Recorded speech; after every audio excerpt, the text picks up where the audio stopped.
Bienvenue sur Africa 24 dans cette nouvelle édition de l'Africa Tonight. Voici les titres de l'actualité. La campagne électorale bat son plein en République démocratique du Congo pour la vingtaine de candidats en lice à l'élection présidentielle du 20 décembre.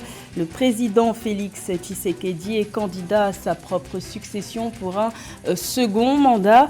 Nous parlerons de son programme avec son porte-parole, monsieur Eric Nindou, qui est l'invité de cette édition. Le Maroc et les Émirats arabes unis renforcent leur coopération bilatérale. Les deux parties ont signé une déclaration commune concernant une série de projets pour un partenariat novateur, renouvelé et enraciné à l'issue d'une visite officielle du roi Mohamed VI à Abu Dhabi. Et l'Égypte rejoint l'Alliance mondiale de l'énergie pour les personnes et la planète en signant une lettre d'intention à la COP28. Le but de cette initiative, atteindre 5 gigawatts d'énergie stockée d'ici 2024 et contribuer à l'objectif plus large d'atteindre 400 gigawatts d'énergie renouvelable d'ici 2030. Mais tout d'abord, en Sierra Leone, le gouvernement a annoncé ce lundi 4 décembre l'arrestation de 43 nouvelles personnes en lien avec la tentative de coup d'État du 26 novembre dernier, ce qui porte à 57 le nombre total de personnes arrêtées depuis ces événements. Il s'agit de 37 militaires, 10 civils, 4 soldats congédiés de l'armée, 5 policiers en activité et 1 à la retraite. Rappelons que le 26 novembre dernier, la capitale sierra-léonaise, Freetown, a été le théâtre d'une attaque contre une armurerie, attaque qualifiée de tentative avortée de coup d'État par les autorités sierra-léonaises. Les affrontements ayant suivi l'attaque auraient fait une vingtaine de morts. Également dans l'actualité, les négociations entre les forces armées soudanaises du général Al-Bourhan et les forces de soutien rapide du général Hemeti pour trouver une sortie à la crise que traverse le Soudan sont dans la passe. Les pourparlers ont été suspendus ce lundi 4 décembre. Cette décision émane des médiateurs saoudiens, américains et africains. En cause, le non-respect des engagements par les deux parties concernant la mise en œuvre des mesures de confiance et le retrait des forces militaires des villes clés. Rappelons que la guerre entre les généraux au Soudan a débuté en avril dernier. Ce conflit armé a déjà fait plus de 9000 morts et près de 6 millions de déplacés. Les élections générales du 20 décembre approchent à grands pas en République démocratique du Congo. Environ 44 millions d'électeurs congolais sont convoqués aux urnes dans le cadre des élections législatives, provinciales et communales partielles, mais aussi pour la présidentielle à un tour, un scrutin pour lequel une vingtaine de candidats sont en lice. Le professeur d'économie Noël Tchani est le candidat numéro 19. Il ambitionne de transformer la République démocratique du Congo en un pays émergent. Les grandes lignes de son programme sont à découvrir avec Cheikh Omar Kamara. Le professeur Noël Siani Miadjamvita a fait le choix de s'engager en politique pour apporter des solutions concrètes aux défis auxquels est confronté le Congo. Son parti politique, la Force du Changement, prône des réformes politiques, économiques et sociales. Son objectif est de mettre fin à la corruption, à l'instabilité et à la pauvreté qui entravent le développement du pays. La RDC est un pays très riche en ressources naturelles, mais avec une population très pauvre aussi. La raison pour laquelle nous sommes arrivés à cette dichotomie, cette situation, c'est à cause de la mauvaise gouvernance, à cause du mauvais leadership du pays depuis 1960 jusqu'à ce jour. Noël Siani dit croire fermement en la nécessité d'un dialogue national pour construire un consensus sur les grandes questions qui concernent le Congo. Il a toutefois été à l'initiative d'une proposition de loi controversée sur la congolité qui voulait que seuls les citoyens nés de pères et de mères congolais accèdent aux plus hautes fonctions de l'État, dont la magistrature suprême. Noël Siani a construit son programme politique en 3 piliers: la transparence, l'éducation et l'économie. Il défend l'idée d'une gouvernance transparente, où la corruption est éradiquée et les ressources du pays sont utilisées équitablement au bénéfice de tous les citoyens. Il souligne l'importance de l'économie et souhaite encourager l'innovation, l'entrepreneuriat et l'investissement national à travers le plan Marshall. Nous envisageons dans le cadre du plan Marshall des réformes structurelles et institutionnelles en profondeur pour sortir la RDC de la pauvreté, de la misère et du sous-développement, pour en faire un pays émergent à la fin de la période de mise en œuvre du plan qui est de combien? De 15 ans. Docteur en économie à l'université Paris 9 avec un diplôme post-universitaire en leadership et management de l'université de Harvard aux États-Unis, Noël Siani a travaillé pendant 40 ans dans les banques commerciales d'investissement et de développement et à la Banque mondiale à Washington aux États-Unis.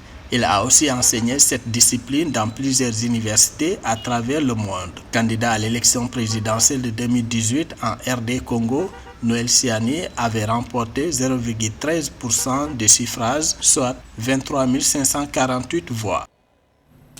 Parmi la vingtaine de candidats en lice à l'élection présidentielle du 20 décembre en République démocratique du Congo, il y a le président sortant, Félix Tshisekedi, candidat à sa propre succession pour un second mandat sous les couleurs de l'UDPS. Il a d'ailleurs reçu le soutien du vice-premier ministre et ministre de l'économie nationale, Vital Kamerhe, et du ministre de la Défense, Jean-Pierre Bemba. Et justement, pour parler du programme du candidat numéro 20, nous recevons sur ce plateau Monsieur Eric Niendou, porte-parole du président Félix Tshisekedi. Bienvenue. Merci, bonsoir Gladys et bonsoir aux téléspectateurs de Africa 24. C'est un plaisir d'être parmi vous. Alors, la campagne électorale du président Félix Tshisekedi a repris ce mardi 5 décembre à Lubumbashi après une suspension de 3 jours suite à un incident survenu le 1er décembre à la fin d'un meeting dans la province du Congo central. Un incident au cours duquel au moins 6 personnes ont perdu la vie. Avant de commencer, un mot peut-être sur ces événements tragiques et une pensée pour les familles des victimes. Bien sûr, Gladys, le président en tant que père de famille, mais aussi, garant de la nation, il y a eu donc le samedi dernier, quand il a tenu un meeting à Banzangungu, à quelques kilomètres de Kinshasa, à la fin du meeting du président, il y a eu une bousculade. Parce que, bien sûr, il y avait pléthore, les gens sont venus en grand nombre pour soutenir le candidat, mais malheureusement, il y a eu une bousculade, comme ça arrive parfois dans des grands événements populaires, et il y a eu malheureusement 6 morts et quelques blessés. Et justement, par respect et en hommage aux victimes, le président a décidé de suspendre son itinérance, ça veut dire ses déplacements durant 3 jours, c'est-à-dire samedi, dimanche et lundi, et il a repris son itinérance à partir de ce mardi.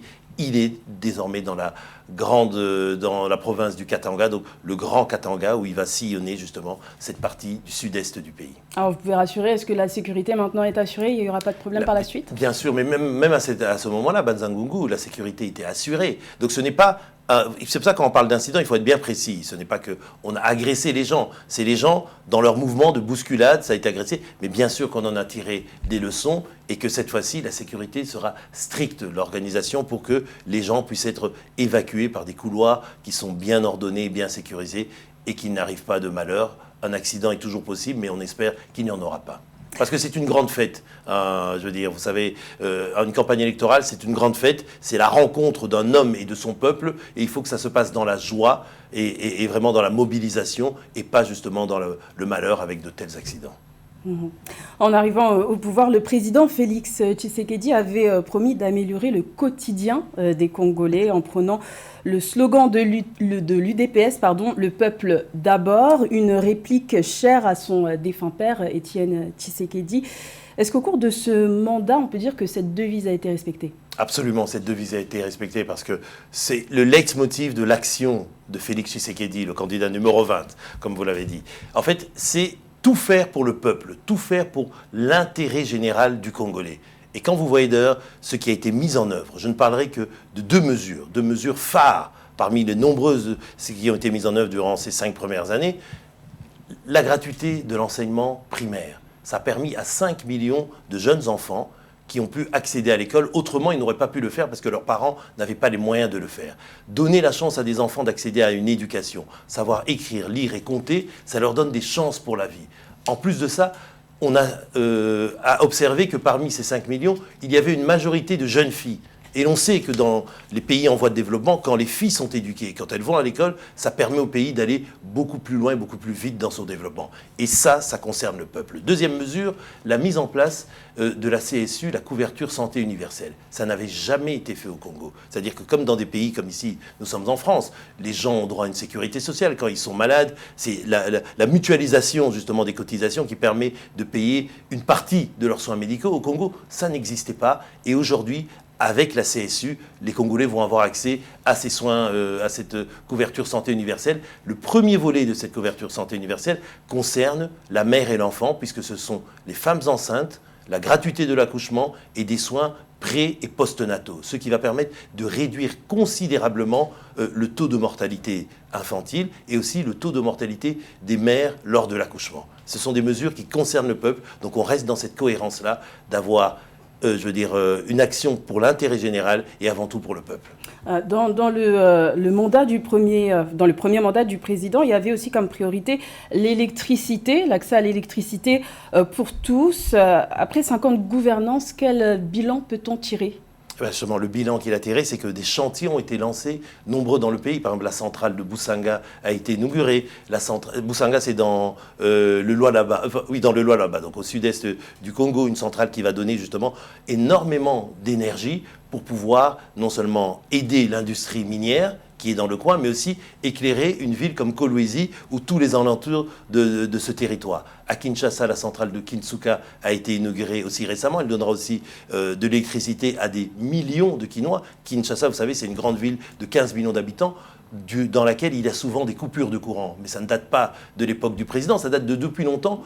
Pourtant, on a Inga, un grand barrage, peut-être le plus grand d'Afrique, sans doute c'est le plus grand d'Afrique, mais un des plus grands du monde, mais qui n'a jamais été mis en œuvre. Il y a Inga 3, la phase 1 et 2 sont déjà en œuvre, il faut l'entretenir et la maintenance. Grâce au président Tshisekedi, ça a été rénové, le matériel d'Inga, ce qui permet qu'il y a moins de délestage sur Kinshasa, mais dans son programme, dans son projet pour, s'il est réélu, il prévoit de lancer le projet de Inga 3. Mais Inga 3, vous savez, c'est un grand barrage, près de 45 000 kilowatts. Mais avant d'arriver à ça, il y a tout un tas de projets, comme on appelle, dans les territoires où on va pouvoir donner l'électricité, notamment en utilisant ce qu'on appelle l'énergie verte, l'éolien, le solaire surtout, et aussi l'hydroélectricité, c'est-à-dire des petits barrages qui vont permettre d'alimenter à la fois l'industrie et à la fois les villes et les villages pour que les Congolais puissent être éclairés. Justement, quelles sont les grandes lignes de ce second mandat, les grands projets, les priorités du président ? Absolument. Donc les priorités, ils se basent sur les enjeux. Quels sont les enjeux aujourd'hui du Congo ? Un grand pays au cœur de l'Afrique avec 100 millions d'habitants et qui, selon les projections, en 2050, aura 200 millions d'habitants. La première des priorités, c'est d'abord donner de l'emploi aux jeunes. Permettre à toute cette jeunesse qui forme près de 65% de la population à moins de 20 ans. Ça veut dire que tous ces jeunes qui sont formés, terminent l'école ou terminent l'université, ont besoin d'emploi. Aujourd'hui, il y a un déficit d'emploi au Congo. Et c'est pour ça, la première des priorités, s'il est réélu, pour le président Tshisekedi, c'est de donner de l'emploi aux Congolais, en commençant par ce qu'on appelle formaliser tous les emplois informels qui existent aujourd'hui. C'est-à-dire la petite industrie, le petit commerce qui existe dans les villes, comme par exemple dans une grande ville comme Kinshasa, ou Lubumbashi ou Kisangani, on va les formaliser, ça veut dire qu'on va leur donner une existence légale, ça leur permettra d'avoir accès à du crédit, et ça leur permettra de rendre des emplois pérennes. Premier volet, donc, l'emploi. Deuxième volet, le pouvoir d'achat. Permettre aux Congolais, parce qu'il ne suffit pas d'avoir un emploi, il faut encore que cet emploi vous permette de vivre. Si vous gagnez, je ne sais pas, quelque chose comme $200 par mois et que vous devez payer près de $170, $170 pour votre loyer, il ne vous reste que $30, c'est impossible à vivre. Donc voilà pourquoi le deuxième volet, la deuxième priorité, c'est le pouvoir d'achat. Et ce pouvoir d'achat, on va travailler de deux manières. D'abord, on va augmenter et harmoniser le salaire des fonctionnaires.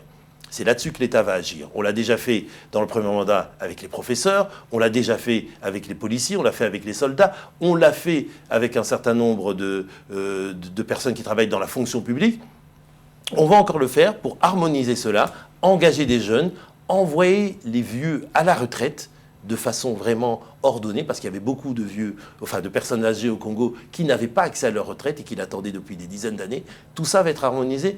Et d'un autre côté, on va réduire la dépense publique en essayant de dépenser mieux. L'État doit dépenser non seulement moins, mais dépenser mieux, c'est-à-dire choisir ses priorités. Et enfin, dans ce volet-là, on va mettre en place un système qui va mieux réguler à la fois le prix du pétrole, le carburant, qui a une incidence sur les prix de consommation, et à la fois les denrées alimentaires. Parce que malheureusement, encore aujourd'hui, le Congo est importateur net de denrées alimentaires. Donc voilà des choses qui vont être mises en place pour pouvoir augmenter le pouvoir d'achat des Congolais, en attendant que l'on puisse investir. Et c'est le troisième volet, justement, un des volets, c'est celui de la diversification et de la compétitivité de l'économie. C'est-à-dire, on va diversifier notre économie, qui est aujourd'hui basée encore sur le minier. On va l'amener vers d'autres secteurs, comme l'agriculture. Et en ce qui concerne le minier, on va y ajouter le volet industriel, c'est-à-dire créer des industries de transformation.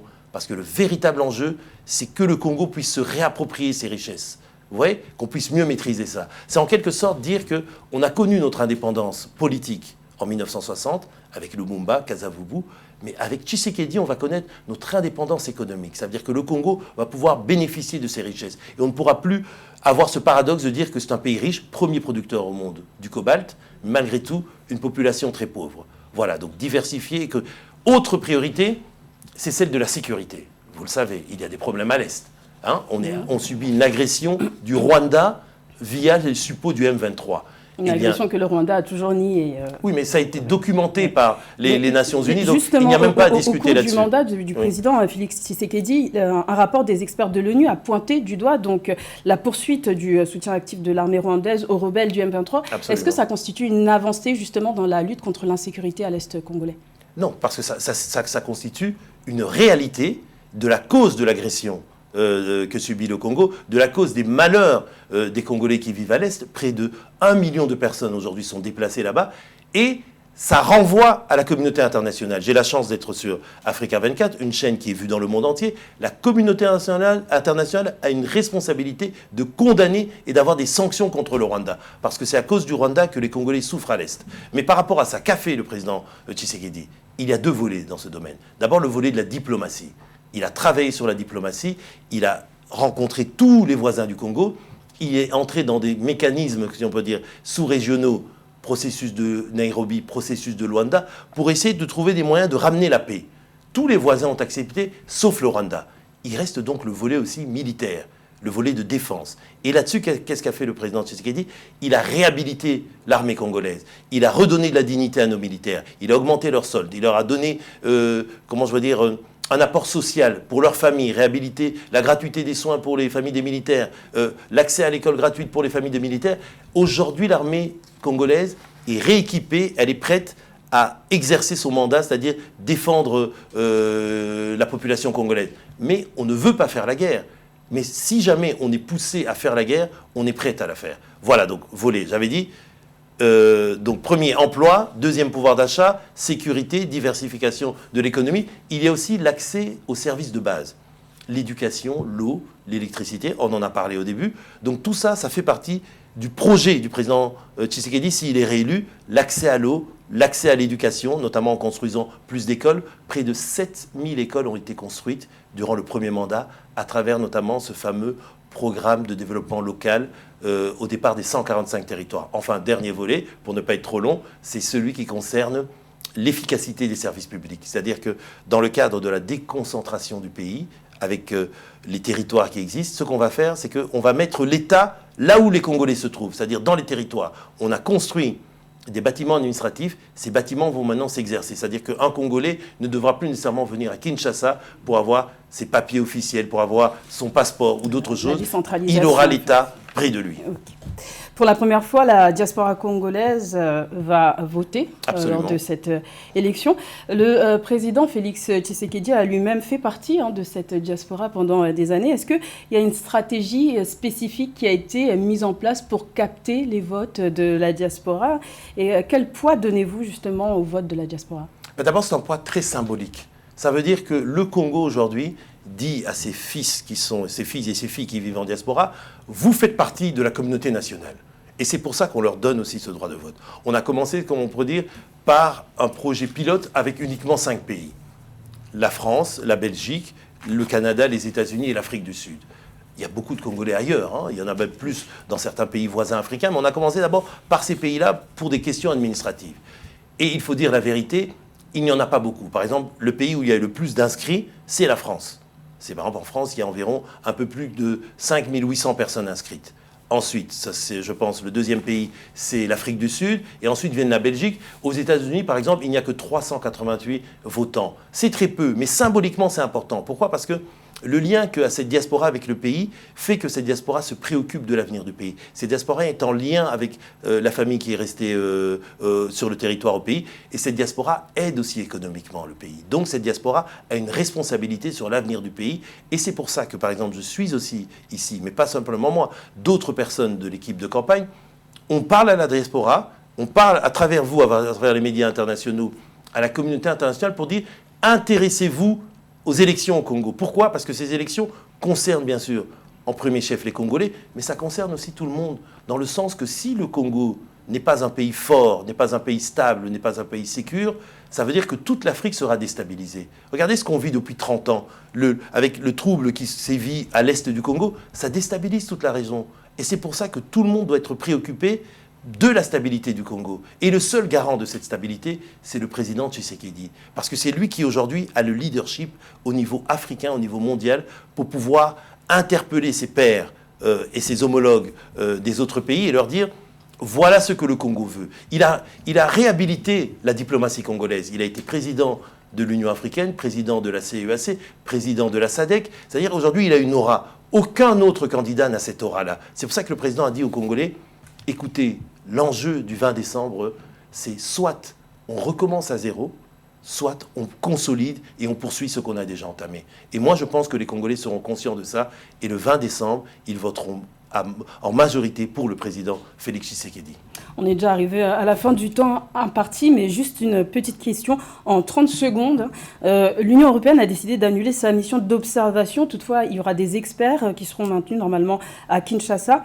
Comment percevez-vous cette décision et est-ce que ça peut jeter un discrédit sur ces élections ? Pas du tout. Je pense que c'est un épiphénomène. C'est d'abord dommage. Parce qu'il faut savoir que les missions d'observation viennent dans des pays à l'invitation des gouvernements. Donc, c'est-à-dire le Congo a invité l'Union européenne. Parce que c'est un partenaire du développement. Peut-être notre premier partenaire du développement. On les a invités, mais à cause de problèmes techniques, dont je ne vais pas détailler ici, il se fait que l'Union européenne, de manière unilatérale, ce n'est pas nous qui les avons chassés, c'est eux qui ont décidé qu'ils ne remplissaient pas les conditions pour rester. Ils ne sont pas là, mais ce n'est pas grave, parce que ces élections, le Congo les organise elle-même, le Congo organise eux-mêmes donc ces élections. Le budget des élections est payé par les Congolais eux-mêmes. Et il y a près d'une vingtaine d'autres missions d'observation. Celles qui sont d'abord de la société civile congolaise, des organisations religieuses congolaises, mais aussi celles qui viennent de la sous-région. Par exemple, la SADC, la SADC envoie une mission, l'Union africaine une mission, la CEAC, c'est-à-dire ces élections seront sous surveillance pour qu'elles soient transparentes et réellement démocratiques. Et tout est prêt, le budget est disponible, parce qu'on savait qu'il manquait un peu de budget. En fait, la ligne de financement est déjà disponible. Il faut faire confiance à la CENI, parce que ce n'est pas le gouvernement, contrairement à la France où c'est le ministère de l'Intérieur qui organise les élections. Chez nous, c'est la CENI, un organisme indépendant, Commission électorale nationale indépendante. Et jusqu'à présent, la CENI a dit que les élections auront bien lieu le 20 décembre. Faisons-lui confiance et allons aux élections le 20 décembre. Merci monsieur Eric Nindou d'avoir répondu à notre invitation. Je rappelle que vous êtes porte-parole du président candidat Félix Tshisekedi. Merci madame, merci pour l'invitation. Novateur, renouvelé et enraciné, ce sont les mots utilisés pour qualifier le partenariat que le Maroc et les Émirats arabes unis ont conclu le 4 décembre. Une collaboration bilatérale renforcée à l'issue d'une visite du roi Mohamed VI à Abu Dhabi. Plus de détails avec Joël Ballot. Rehausser les relations entre le Maroc et les Émirats arabes unis par le biais de partenariats économiques. C'est l'un des objectifs du partenariat nouveau, convenu entre le roi Mohamed VI et le président cheikh Mohamed Ben Zayed Al Nahyan, en appui au programme marocain du développement économique et social au titre des années 2024-2029. Les deux autorités ont paraphé un ensemble de mémorandums visant à booster le secteur des transports, de l'agriculture, de l'énergie, du tourisme. Il est prévu que la finalisation de ces mémorandums ne dépassera pas un délai de 3 mois à compter de la date de la déclaration. On a une phase où il y a eu la création des champions nationaux. Ces champions se sont développés sur le continent. En parallèle, il y a eu ce maillage infrastructurel. Maintenant, on a une autre phase qui est celle de créer ces chaînes de valeur complémentaires. Et la zone de libre-échange continentale africaine donne de vraies opportunités pour cela. Et donc il y a une dynamique très forte qui fait qu'aujourd'hui, que ce soit le secteur bancaire, le secteur des téléservices, donc de beaucoup de services, l'agriculture, l'industrie, il y a un vrai développement des entreprises marocaines sur le continent. La déclaration énonce aussi des secteurs prioritaires pour un partenariat en 9 points répartis autour du développement des infrastructures, de l'agriculture, des énergies renouvelables, du tourisme, de l'immobilier, de l'industrie, entre autres. Parmi les projets à développer figurent également des initiatives d'envergure panafricaine, à l'instar du projet de gazoduc Afrique-Atlantique qui devrait s'étendre sur près de 5000 km, traversant 14 pays africains jusqu'à l'Europe. Avec les Émirats arabes unis, le Maroc compte également accélérer le projet intégré Dakhla Gateway to Africa, qui vise à faire de ce territoire au sud du royaume la principale porte d'entrée en Afrique à travers des infrastructures de transport modernes et le tourisme durable. La connectivité logistique est essentielle. Vous savez, ce corridor routier Tanger, Casa, Nouadhibou, Nouakchott, Dakar, en passant par l'Aïn Dakhla, est un corridor extrêmement important. C'est l'épine dorsale du commerce aujourd'hui ouest-africain et qui alimente même le Niger, le Mali, etc. En plus, les grands ports, d'abord Tanger Med et demain Dakhla Atlantique, qui vont servir de connexion avec l'Afrique. Royal Air Maroc qui sert de connexion aussi avec le continent. Et sans oublier le méga projet de gazoduc qui va aller du Nigeria, passer par le golfe de Guinée, traverser le Sénégal et sur l'Atlantique venir vers le Maroc. C'est des projets très structurants qui créent une connectivité complémentaire. Pour rappel, la coopération économique entre le Maroc et les Émirats arabes unis est érigée en modèle dans le monde arabe depuis 2001. Les deux pays ont signé un accord de libre-échange. Le financement de nouveaux projets convenus entre les deux pays sera suivi à travers un mécanisme qui se réunira en alternance entre le Maroc et les Émirats arabes unis. Les deux parties aspirent ainsi à instaurer un modèle de coopération économique et d'investissement global et équilibré. L'Égypte est désormais comptée parmi les 10 pays participants à l'Alliance mondiale de l'énergie pour les personnes et la planète. L'adhésion du pays des pharaons à cette initiative a été actée le 3 décembre par la signature d'une lettre d'intention. C'était lors de la COP28 qui se tient à Dubaï. Objectif affiché, collaborer pour atteindre 5 gigawatts d'énergie stockée d'ici 2024. Les explications de Marie-Raphaël Antolo. Le 3 décembre 2023, l'Égypte a signé une lettre d'intention pour rejoindre la Battery Energy Storage System Alliance, une initiative clé de l'Alliance mondiale de l'énergie pour les personnes et la planète lors de la COP28 à Dubaï. Selon le ministre de la Coopération internationale égyptien, Rania Al-Mashad, l'objectif de l'Alliance est de collaborer pour atteindre 100 gigawatts d'énergie stockée d'ici 2024 et de contribuer à l'objectif plus large d'atteindre 400 gigawatts d'énergie renouvelable d'ici 2030, tel que défini par le ministère de la Coopération internationale de la dite Alliance. L'Alliance Battery Energy Storage Systems Alliance vise à accélérer les efforts visant à développer des systèmes de stockage d'énergie renouvelable fiables et efficaces, en particulier pour les pays à revenus faibles et intermédiaires, en répondant à la demande croissante d'énergie dans ces pays et en permettant à environ 3 milliards de personnes dans le monde d'avoir accès à l'électricité. Cette intégration, selon les autorités égyptiennes, est une participation aux objectifs mondiaux visant à exploiter des capacités de stockage de 359 gigawatts d'ici 2030 pour s'aligner sur les objectifs visant à limiter l'augmentation de la température mondiale à 1,5 degré Celsius. D'après le secrétaire général de l'Organisation météorologique mondiale, l'Afrique est responsable de moins de 10% des émissions mondiales de gaz à effet de serre, bien que ce soit le continent qui est le moins à même de faire face aux effets délétères du changement climatique. Les canicules, les fortes pluies, les inondations, les cyclones tropicaux et les sécheresses persistantes ont des effets dévastateurs sur les communautés et les économies. Nous pouvons, vous pouvez éviter les clashs et brûlures planétaires. Nous avons besoin de prendre conscience du chaos climatique en agissant maintenant. Cependant, nous avons besoin d'un leadership, d'une coopération et d'une volonté politique pour un changement et nous avons besoin de cela maintenant. L'exécutif égyptien indique que sa participation s'aligne sur plusieurs facteurs, notamment son engagement à mettre en œuvre la stratégie nationale pour l'énergie durable 2035, l'augmentation de la part des énergies renouvelables dans le mix énergétique du pays d'Afrique du Nord à 42% d'ici 2030, le suivi des contributions déterminées au niveau mondial et la stratégie nationale sur le changement climatique. C'était le journal de la rédaction. Merci de l'avoir suivi. L'information continue sur Africa 24.